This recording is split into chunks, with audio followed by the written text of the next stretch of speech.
News చూస్తున్నారు. పూరి జగన్నాథుని రత్న భాండాగారంలో మూడో గది తెరుచుకుంది. మూడో గదిలో అపార సంపద బయటపడింది. అధికారుల ప్రయత్నం ఫలించింది. సొరంగ మార్గం నుంచి మూడో గదిలోకి వెళ్ళింది కమిటీ. దానికి సంబంధించిన విజువల్స్ మీరు చూస్తున్నారు. ఆ సొరంగ మార్గానికి వెళ్లే ముందు వాళ్ళు అక్కడ ప్రత్యేక పూజలు చేశారు. నమస్కరించి లోపలికి అడుగు పెడుతున్న విజువల్స్ మీరు చూస్తున్నారు. దేవతా విగ్రహాలు, భారీ నిధిని చెక్కపెట్టెలో భద్రపరిచి స్ట్రాంగ్ రూమ్ కి తరలిస్తున్నారు. కాసేపట్లో మూడో గదిలో లభించిన అపార సంపదపై ప్రకటన జారీ చేయబోతున్నారు కమిటీ సభ్యులు. ఆ తర్వాత రత్న భాండాగార్ను పురావస్తు శాఖకు అప్పగించబోతున్నారు. ఈ ప్రక్రియ మొత్తాన్ని వీడియో తీస్తున్నారు అధికారులు. మరమ్మతుల తర్వాత సంపదను భాండాగారానికి తరలించి అక్కడే లెక్కింపు కార్యక్రమాన్ని చేపట్టబోతున్నారు అధికారులు. విజువల్స్ మీరు చూస్తున్నారు. కమిటీ ఆ భాండాగారానికి సంబంధించి లోపలికి వెళ్తున్న విజువల్స్ మీరు చూస్తున్నారు. ముఖ్యంగా పూజా క్రతువును కూడా నిర్వహించారు దీనికి సంబంధించి. అంతకన్నా ముందు మీరు చూడొచ్చు, పాదరక్షలు తీసేసి లోపలికి వెళ్తున్న పోలీసు సెక్యూరిటీ ఫోర్స్ కి సంబంధించి కూడా మనం చూస్తున్నాం. రత్న భాండాగారం మొదటిది చూసాం, ఆ తర్వాత రెండో గదిని చూసాం. ఇప్పుడు మూడో గదికి సంబంధించి మరీ ముఖ్యంగా ఇక్కడ సొరంగం ఉంది. అది కిలోమీటర్ల మేర ఉందా ఇంకా తెలియాల్సి ఉంది. ఎంత ఉండొచ్చు? ముఖ్యంగా 34 కిరీటాలు ఉన్నాయన్న మాట వినిపిస్తోంది. మేమి బంగారంతో రత్నాలు పొదిగిన కిరీటాలున్నాయి. దాంతోపాటు బంగారు సింహాసనాలు, దాంతోపాటు వజ్ర వైఢూర్యాలు, పగడాలు, కెంపులు, పుష్యరాగాలు, ఇలా రత్నాలు దాంట్లో ఉన్నట్టుగా తెలుస్తోంది. రత్న భాండాగారంలో తెరుచుకుంది మూడో గది. మూడో గదిలో అపార సంపద బయటపడింది. ఇప్పుడు అదిగో అదిగో అదిగో ఆ చెక్క పెట్టెల్లోని వాటిలోనే తరలించబోతున్నారు. భారీ చెక్క పెట్టెలు కూడా అక్కడికి చేరుకున్నాయి. పూరి జగన్నాథుడికి సంబంధించి అపార సంపదను ఇప్పుడు లెక్కించబోతున్నారు. బహుశా ఇప్పటి వరకు కూడా 70 రోజుల సమయం పట్టొచ్చు అనే మాట వినిపించింది. ఇప్పుడు ఈ భారీ సంపద ఏ స్థాయిలో ఉండుంటుంది? ఎన్ని కోట్ల విలువైన వస్తువులు, ఆభరణాలు అక్కడ ఉంటాయి? అపార సంపదకు సంబంధించి పూరి జగన్నాథుని అపార సంపద ఏ స్థాయిలో ఉండొచ్చు? ముఖ్యంగా సొరంగ మార్గానికి సంబంధించి చరిత్రకారులు ఇదే అంశాన్ని ప్రస్తావించారు.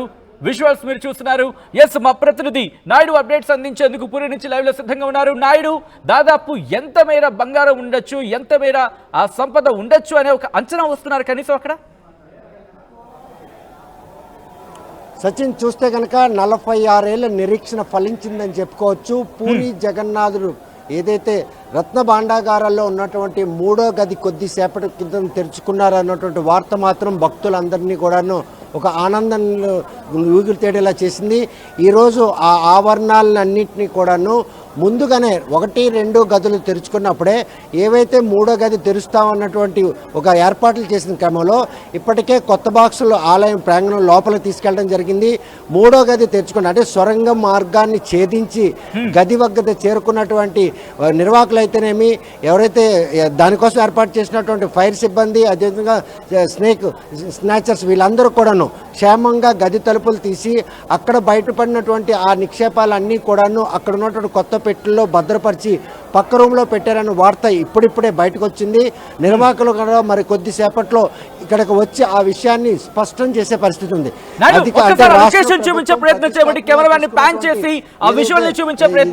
ఏదైతే రత్న భాండాగారం ఉందో ఆ భాండాగారాన్ని ఎట్టి పరిస్థితుల్లో పూర్తిగా బయట తీసిన తర్వాతే ఈరోజు మనం వెనక చూస్తున్నాం. రథోత్సవం ముగిసింది. ఆ ఉత్సవ విగ్రహాలు అంగట్లోనే ఉన్నాయి. లోపల తీసుకునే పరిస్థితి కూడా లేదు. ఎందుకంటే ఆ నిధిని బయటికి తెచ్చినంత వరకు కూడాను ఈ ఉత్సవ విగ్రహాలు బయట ఉంచితే ఆ ప్రక్రియకి ఎటువంటి ఆటంకం కలగకుండా ఉంటుందని చెప్పేసి ఆలయ నిర్వాహకులు చేసినటువంటి ప్రయత్నం ఈరోజు ఫలించిందని చెప్పుకోవచ్చు. దాదాపు 4 గంటల సమయం లోపల ఉన్నారు. ఆ సొరంగ మార్గం నుండి ఆ గది వద్దకు చేరుకునేందుకు వారు చేసినటువంటి వ్యయ ప్రయాసాలు ఫలించాయి. ఆ ఫలించిన నేపథ్యంలోన ఏ మేరకు సంపద బయటపడింది అన్న విషయం నిర్వాహకులు బయటకు వచ్చి చెబితే తప్ప ఎవరికి బాహ్య ప్రపంచం తెలిసే పరిస్థితి లేదు. ప్రస్తుతం నిధి బయటపడింది. ఏదైతే గది తాళాలు కూడాను క్షేమంగా తెచ్చుకుని అక్కడ ఎటువంటి అవాంఛనీయ సంఘటనలు చోటు చేసుకోకుండా నిధి చేతికి వచ్చిందన్నటువంటి ఒక సంకేతాలు బయటకు వస్తున్నాయి. నిర్వాహకులు ప్రముఖులు కూడాను ఈ విషయాన్ని నిర్ధారించేందుకు మరికొద్దిసేపట్లో మీడియా ముందుకు రానున్నారు. మొత్తం యావత్తు మాధ్యమం అంతా కూడాను ఆ వచ్చినటువంటి సంపద ఏ మేరకు ఉంటుంది, వాళ్ళు లెక్కించి చెబుతారా, లేకపోతే అక్కడ దొరికినటువంటి ఆభరణాల ఆధారంగా దాని బరువును నిర్ధారిస్తారా, ఏమైనా మనులు మాణిక్యాలు కనుక బయటపడినట్టయితే వాటికి సంబంధించిన విలువ ఏ విధంగా కడతారు. అదే చరిత్ర చెప్పినట్టు రాజుల కాలం నాటి నిధి కాబట్టి బంగారం కిరీటాలు కావచ్చు, సింహాసనాలు కావచ్చు, ఇలాంటివన్నీ కనుక ఉంటే వాటిని మెజర్ చేసేందుకు ప్రక్రియ మొదలు పెడతారా, లేకపోతే అవి దొరికాయని వాటిని పేర్ల రూపంలో చెప్తారా. ఇవన్నీ కూడాను ఆసక్తిగా ఎదురు చూస్తున్నటువంటి దేశ ప్రజలతో పాటు యావత్ తెలుగువారంతా కూడాను పూరి జగన్నాథ స్వామి ఆలయ ప్రాంగణంలో ఉన్నటువంటి ఆ నిక్షిప్త నిధులు మాత్రం ఒకటొకటిగా బయటకు వస్తున్నాయి. 1-2 గదుల్లో బయటపడినటువంటి ఆభరణాల విషయంలో లెక్కలు తెలియని కాకపోతే ప్రాథమికంగా తెలియదు, కానీ స్ట్రాంగ్ రూమ్లో ఉన్నటువంటి ఆభరణాల లెక్కలు తెరచడానికి ఇంకా కమిటీ నిర్ధారణ చేయలేదు. 3వ గది తలుపులు తెరుచుకోవడం, ఆ ధరలో ఉన్న నిధిని కూడా వారేమొచ్చి కొత్తపేటలో నిక్షిప్తం చేయడం, దాదాపుగా ఇఫ్ ఐఎమ్ నాట్ రాంగ్ 1900 సంవత్సరంలో ప్రయత్నం చేశారు. మళ్ళీ ఈ రోజు అంటే 124 ఏళ్ళు, రిమెంబర్ 124 ఏళ్ల తర్వాత తిరిగి తెరుచుకుందనే చెప్పుకోవాలి. ఈ నేపథ్యంలో అదిగో అదిగో జగన్నాథుడు తరలి వస్తున్న సందర్భం. అక్కడ ఆ మార్గంలో ఆయన తరలి వస్తూ ఉండగానే సంపద బయటపడింది. 100 ఏళ్ల చరిత్రకు, అవును 100 ఏళ్ల చరిత్ర తిరగబడిందనే చెప్పుకోవాలి. కొన్ని కథల ప్రకారం చెప్పుకుంటే కనుక గత కొద్ది రోజులుగా మనం చూసాం. ముఖ్యంగా ఒక కథ ఇది మాత్రం చాలా ప్రాచుర్యంలో ఉంది. 1900 సంవత్సరంలో బ్రిటిషర్ల కాలంలో, అవును బ్రిటిష్ పరిపాలనా కాలంలో అప్పుడు ఆ సొరంలోకి వెళ్లే ప్రయత్నం చేశారు. సొరంగంలోకి వెళ్లే ప్రయత్నం చేసినప్పుడు ఆ వ్యక్తి సొమ్మసిల్లి పడిపోయాడు, ఇక కనిపించలేదు. అక్కడి నుంచి బ్రిటిషర్లు తమ ప్రయత్నాలని ఆపేశారు. ఆ తర్వాత ఇప్పటి వరకు ఎవరు ప్రయత్నం చేయలేదు అన్న తర్వాత అదిగో అదిగో అదిగో జగన్నాథుడు బలభద్రుడ సమేతంగా, అక్కడ సుభద్ర బలభద్ర సమేతంగా ఆయన అక్కడికి లోపలికి అడుగు పెడుతున్న సందర్భంలో ఒక్కసారి ఆ విజువల్ చూడండి. ఆయన అడుగు పెడుతున్న సందర్భంలో ఆయన సంపద బయటపడింది. ఆ జగన్నాథుడి సొత్తు బయటకు వచ్చింది. 124 ఏళ్ల చరిత్ర అని చెప్పుకోవాలి. 124 ఏళ్ల తర్వాత అదిగో అదిగో జగన్నాథుడు తన సోదరిమణుల సమేతంగా ఆయన అక్కడికి అడుగు పెడుతున్న సందర్భంలో 124 ఏళ్ల తర్వాత అసలు నమ్మగలవా? ఎందుకంటే అదిగో అదిగో వర్షం కూడా కురుస్తోంది. ఇంతకన్నా శుభ సూచకం ఏముంటుందంటూ కూడా అక్కడ భక్తులు ఆనందంతో ఉన్నారనే చెప్పుకోవాలి. బలభద్ర సమేతంగా, అవును ఎంత అద్భుతమైన విజువల్స్ ఇవి. ఆయన మందిరానికి చేరుకుంటున్న సందర్భంలో ఒక పక్క వర్షం పడుతోంది, అలాగే ఆయన సొత్తు, ఆయన సంపద, సొరంగంలో ఇన్నాళ్ళు దాగి ఉన్న సంపద అక్కడ ఏముండుంటుంది? అసలు సాధ్యమేనా? దాన్ని ఛేదించడం సాధ్యమేనా? ఎందుకంటే ఇక్కడ ఒక విషయాన్ని గుర్తు చేసుకుంటే కనుక సొరంగంలోకి వెళ్ళడానికి సంబంధించి తాళం చెవి మిస్ అయిందనే మాట విన్నాం. ఆ తర్వాత భారీ కటర్స్ సాయంతో ఆ గదిని తెరిచే ప్రయత్నం చేశారు. ఆ గది తలుపులు, అవును ఆ గది తలుపులు తెరుచుకున్న కొద్దిసేపటికి భారీ సంపద బయటపడినట్టుగా తెలుస్తోంది. ఇంకా దాంట్లో ఏముంది ఏముంది ఏముంది? ప్రస్తుతం ఇదే క్వశ్చన్స్, ఇవే ప్రశ్నలు ఇప్పుడు అక్కడ ఆసక్తిని కలిగిస్తున్నాయి. విజువల్స్ మీరు చూస్తున్నారు. ఆయన తన మందిరానికి చేరుకుంటున్న సందర్భంలో అక్కడ ఆయన చేరుకుంటున్న అంటే మరి కాసేపట్లో ఆయన మందిరంలోకి అడుగు పెట్టబోతున్నారు. ఈ నేపథ్యంలో ఆయన చూసేందుకు వచ్చిన వాళ్ళు కొంతమంది అయితే ఆయన సంపద ఎంత ఉంటుంటుంది, స్వామిని ఒక్కసారి దర్శించుకోవాలి, ఆయన సంపదను చూడాలని చెప్పి ఎంతోమంది ఇన్ఫాక్ట్ వేలలో కాదు లక్షలు అక్కడికి చేరుకున్న సందర్భం తెలుస్తోంది. విజువల్స్ మనం చూస్తున్నాం. పూరి జగన్నాథుడు తన మందిరానికి తిరిగి చేరుకుంటున్న సందర్భాన్ని మనం చూస్తున్నాం. ఈ నేపథ్యంలోనే ఆయన అడుగు పెడుతున్నాడో లేదో ఇక్కడ ఆయన సంపద, ఆయన సొత్తు బయటకు వచ్చింది. అపార సంపద ఉన్నట్టుగా తెలుస్తోంది. వాటిని లెక్క కట్టడానికి బహుశా కొన్ని రోజుల సమయం పట్టొచ్చని చెప్పుకోవాలి. ఇప్పటికీ మొదటి గదికి సంబంధించి మనం చూసాం.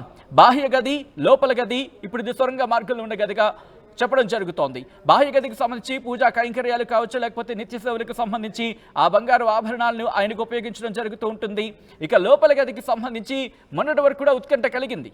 ఎంత ఉంటుందంటూ కూడా ఒక లెక్కల ప్రకారం అంటే 1800 లెక్కల ప్రకారం చూసుకుంటే ఒక లెక్క, ఆ తర్వాత మళ్ళీ లెక్క మారింది 19 రాబోతుకి. ఆ తర్వాత కూడా 2 సార్లు లెక్క జరిగినప్పటికీ ఆడిటింగ్ అయితే జరగలేదు. అటువంటి సందర్భాన్ని మనం చూసాం. కానీ 46 ఏళ్ల తర్వాత మొన్న రీసెంట్గా ఇప్పుడు ఆ సొత్తు బయటపడింది గదికి సంబంధించి. ఇప్పుడు సొరంగ మార్గంలో కూడా ఇది కూడా మీరు కనుక బాగా గమనించుండుంటే కొద్ది రోజుల క్రితం చరిత్రకారుడు ఇదే అంశాన్ని లేవనెత్తారు. ఒక్కసారి ఆ శ్రీ క్షేత్రానికి సంబంధించి అక్కడ మీరు చూడండి, శ్రీక్షేత్రంలో సొరంగ మార్గం ఉంది, దాన్ని ఛేదించండి, దాన్ని ఛేదిస్తే కనుక స్వామివారి అపార సంపద దాంట్లో ఉంది అంటూ కూడా వాళ్ళు చెప్పిన సందర్భం. ఒకసారి మా ప్రతినిధి నాయుడు అప్డేట్స్ అందించేందుకు పూరి నుంచి లైవ్లో సిద్ధంగా ఉన్నారు. నాయుడు, ప్రస్తుతం అక్కడ పరిస్థితి ఏంటి, భక్తులు ఏమంటున్నారు? ఆల్ రైట్, అక్కడ భారీ వర్షం కురుస్తోంది. ఆయన సొత్తు బయటపడిన అంటే భారీ సొత్తు బయటపడిన సందర్భంలో అక్కడ భారీ వర్షం కురుస్తోంది. ఒక్కసారి విజువల్స్ చూడండి. బలభద్ర అలాగే సుభద్ర సమేతుడై ఆయన తన మందిరానికి చేరుకుంటున్న ఆ సందర్భాన్ని మనం చూడొచ్చు. జగన్నాథుడు తన మందిరానికి చేరుకుంటున్న సందర్భం ఓ పక్క ఇలా ఉంటే కనుక ఆయన సంపద దాదాపుగా, correct me if I'm wrong, దాదాపు 124 ఏళ్ల తర్వాత అనే చెప్పుకోవాలి. 124 ఏళ్ల తర్వాత ఆయన సంపద బయటకు వచ్చింది. సొరంగ మార్గంలో ఏముండుంటుంది? నాగబంధం ఉండిందా, లేకపోతే ఎటువంటి ఇష్యూస్ ఇంకా అక్కడ ఏమేమి ఉండేవి? భయానక వాతావరణం ఏమైనా ఉండేదా? ఇటువంటి కొన్ని ప్రశ్నలు, కొన్ని అనుమానాలు ఉండేవి. ఇప్పుడు అవన్నీ పటాపంచలు చేస్తూ సొరంగంలో ఉన్న భారీ సంపదను బయటకు తీసుకొస్తున్నట్టుగా తెలుస్తోంది. అధికారులు పూర్తిగా భద్రత నడుమ, గట్టి బందోబస్తు నడుమ ఆ సంపదను బయటకు తీసుకురాబోతున్నారు. మరి కాసేపట్లో పూరి నుంచి, మరి ముఖ్యంగా జగన్నాథ ఆలయ ట్రస్ట్ నుంచి దీనికి సంబంధించి ఒక ప్రకటన వెలువడే అవకాశం ఉందే, లేకపోతే ఇటు ఒరిస్సా ప్రభుత్వం కీలక ప్రకటన జారీ చేసే అవకాశం ఉంది. అదిగో మీరు చూస్తున్నారు ఆ ఎల్లో అలాగే రెడ్ కలర్ పెట్టెలు ఏవైతే ఉన్నాయో, పసుపు అలాగే ఎరుపు రంగులతో ఉన్న పెట్టెల్లో వాటిలోనే భద్రపరచబోతున్నారు. ఇప్పటికే 70 రోజులకు పైగా పడుతుంది అనుకుంటే కనుక దాదాపు 40 రోజులు కూడా పట్టొచ్చని మాట వినిపించిన సందర్భాన్ని మనం చూసాం. సో ఇటువంటి నేపథ్యంలో ఇప్పుడు ఈ సొత్తు కూడా దొరికితే ఇన్ఫ్యాక్ట్ దీంట్లో ఇంకా ఎక్కువ ఉండే అవకాశం ఉంది అనే చర్చ కూడా మొదలైంది. అంతకు మించి ఉండొచ్చు, లేకపోతే డబల్ ఉండొచ్చు, లేకపోతే అంతకు మించైనా ఉండుండొచ్చు అనే మాట ఒకటి వినిపించింది. సో ఇటువంటి నేపథ్యంలో ప్రస్తుతం సొరంగంలో ఏమి ఉండొచ్చు? ఎందుకంటే కొన్ని కేజీలకు సంబంధించి బంగారం ఉంది అనే మాట వినిపిస్తోంది అక్కడ. ఎందుకంటే కిరీటాలు కావచ్చు, మనులు కావచ్చు, ఇలా చూసుకుంటే కనుక భారీ సంపద, అపార సంపద, అపురూపమైన సంపద, స్వామివారి సంపద, భక్తులు ఇచ్చింది కావచ్చు, లేకపోతే ఆ కాలంలో ముఖ్యంగా బ్రిటిషర్లకు సంబంధించో, లేకపోతే దండయాత్రలు చేసినప్పుడు ఒడిశా రాజులు కావచ్చు, నేపాల్ రాజులు కావచ్చు, వీళ్ళందరూ కూడా ఇక్కడ పూరి జగన్నాథ ఆలయంలో సంపదను దాచేవారు. ఇన్ఫాక్ట్ ఇక్కడ కూడా దాడి జరుగుతుంది అని తెలిసినప్పుడు, అటువంటి పరిణామాలకు సంబంధించి అక్కడ ఏర్పడినప్పుడు వాటిని ఈ గదుల్లో, ఈ సొరంగాల్లో దాచారు అనే మాట వినిపిస్తోంది. సో అటువంటి నేపథ్యంలో 46 ఏళ్ల తర్వాత రెండో గది తెరుచుకుంది. తాళం చెవి ఒకటి మిస్ అయిన మూడో గదికి సంబంధించి వాటిని భారీ కట్టర్స్తో వాటిని కట్ చేసి మరి లోపలికి ప్రవేశించినట్టుగా తెలుస్తోంది. ఈ నేపథ్యంలో మూడో గది తెరుచుకుంది. స్వామివారు అడుగు పెడుతున్న సందర్భంలో భారీ సంపద, అవును ఆయన భారీ సంపద బయటపడ్డం ఇప్పుడు భక్తులు కూడా ఆనందాన్ని వ్యక్తం చేస్తున్నారు. విజువల్స్లో మీరు చూస్తున్నారు, ఆయన రథం తిరిగి మళ్ళీ మందిరానికి చేరుకుంటోంది. ఆయన తన ఇంటికి తిరుగు ప్రయాణం అయ్యారు. విజువల్స్లో మీరు చూస్తున్నారు, ఒక భారీ వర్షం కురుస్తోంది. సుభద్ర బలభద్ర సమేతుడై జగన్నాథ స్వామి మళ్ళీ తన ఇంటికి నుంచి ఇక్కడికి, ఇన్ఫాక్ట్ తన మందిరానికి చేరుకుంటున్నారు అనే మాట వినిపిస్తోంది. విజువల్స్లో మీరు చూస్తున్నారు. సో ఈ నేపథ్యంలో అక్కడ సందడి వాతావరణం నెలకొంది.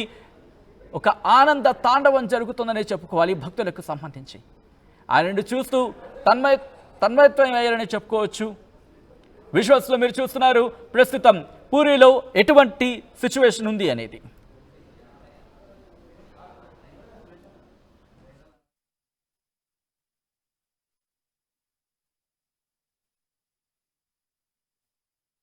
జగన్నాథుని ఆలయానికి రైట్, విజువల్స్ మీరు చూస్తున్నారు, పూరి జగన్నాథుని దివ్యక్షేత్రం. అవును, అక్కడ భారీ సంపద బయటపడింది. కొద్దిసేపటి క్రితం ఈ భారీ సంపద బయటపడింది.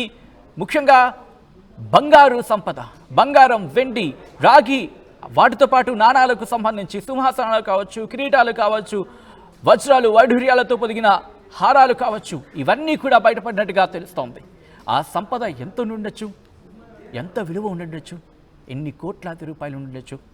ఇప్పుడు ఇదే ప్రశ్న ప్రతి ఒక్కరిలో స్ఫురిస్తోంది.